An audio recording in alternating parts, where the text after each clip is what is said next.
tiyan ko. I always experience acid reflux. At ayoko yung ma-experience kasi palagi kang nag-uubo, parang ubo yung sakit mo, and then wala kang ganang kumain at maraming bawal.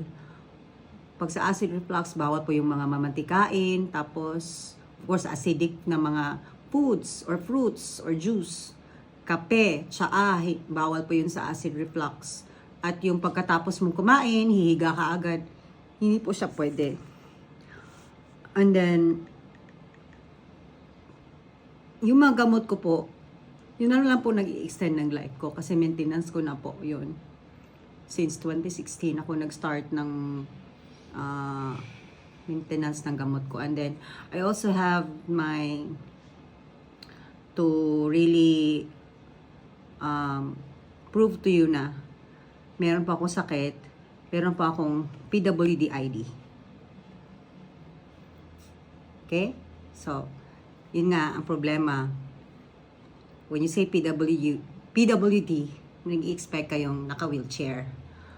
So, I have also already mentioned before, nung panahon nung lumabas ako sa ICU, nag-wheelchair na po ako pag lumabas kasi nga hinihingal ako. So, kung napapansin nyo guys, pag nagsasalita ako, para akong hinihingal, right? Kung talagang nag-observe kayo, kasi it's one of the symptoms ng pulmonary hypertension ko po.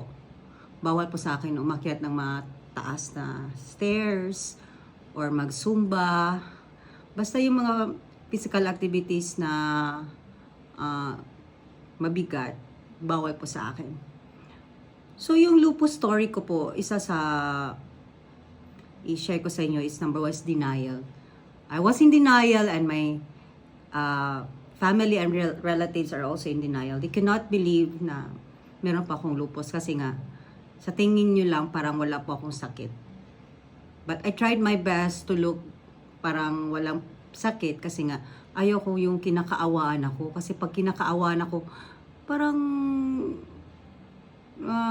nag-i-empathize din ako dun sa tao, sa nararamdaman niya. At the same time, nagsi-self-pity po ako. Kaya, much better na parang hindi halata na yung mukha ko parang walang sakit. And then, yung isa pa sa mga issues na na-encounter ko is I am always being misunderstood or misconstrued. Hindi nila maintindihan kung ano po yung sakit ko po.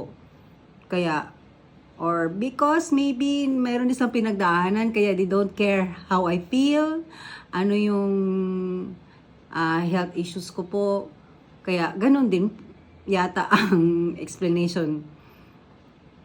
Okay? And then, isa na yung PWD, hindi sila naniniwala pag hindi ko pinapakita yung ID ko. Ang advantage na ng PWD ID is you can avail discounts. Lalo na sa mga gamot ko na mamahalin. Or pag na-admit ka sa hospital, pag kumain ka, meron pong discount pag may PWD ID ka po.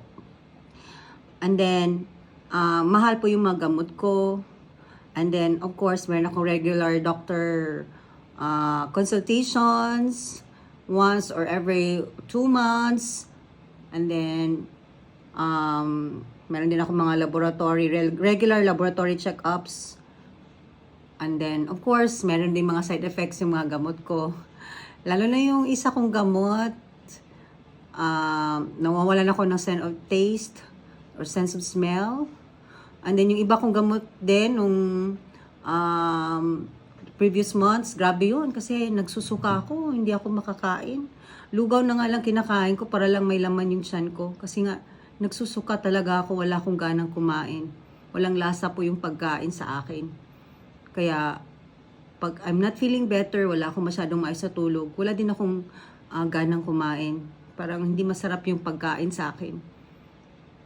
So, that's one of the struggles that I've been experiencing. Mga episodes na ganun. And then, umiinom ako ng gamot for my UTI kasi palagi akong mayroong UTI. Dahil sa lupus nephritis ko, lalo na pag ang nag-activate yung sakit ko na lupus. And then, of course, limited na yung magiging job skills ko kasi dahil sa sakit ko po, kasi nga bawal po ang sa lupus yung ma-stress. And then I have undergone chemotherapy or pulse therapy para lang ma-manage or ma-control yung lupus.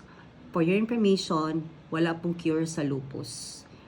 I-manage lang siya, i-control lang po siya.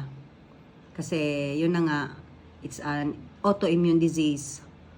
So yung immune system, ang function is to protect, but pag may sakit ka ng lupus, hindi siya nagpro-protect yung immune system. So dapat i-manage yung immune system na hindi siya umaatake sa internal organs ng katawan ng may lupus. And then, of course, selected yung mga pagkain ko po. Bawal po sa akin yung too much salt or too much sugar kasi nga bawal po yun sa kidney. Nag-research po ako yung sa kidney, bawal na hindi siya magkikilos din at bawal din na sobrang physical activities. At kailangan may pahinga kasi nga yung kidney, ingatan natin kasi siya yung nagpi-filter ng mga iniinom at kinakain natin. Mong gamot. Okay, that's all for now. Thank you.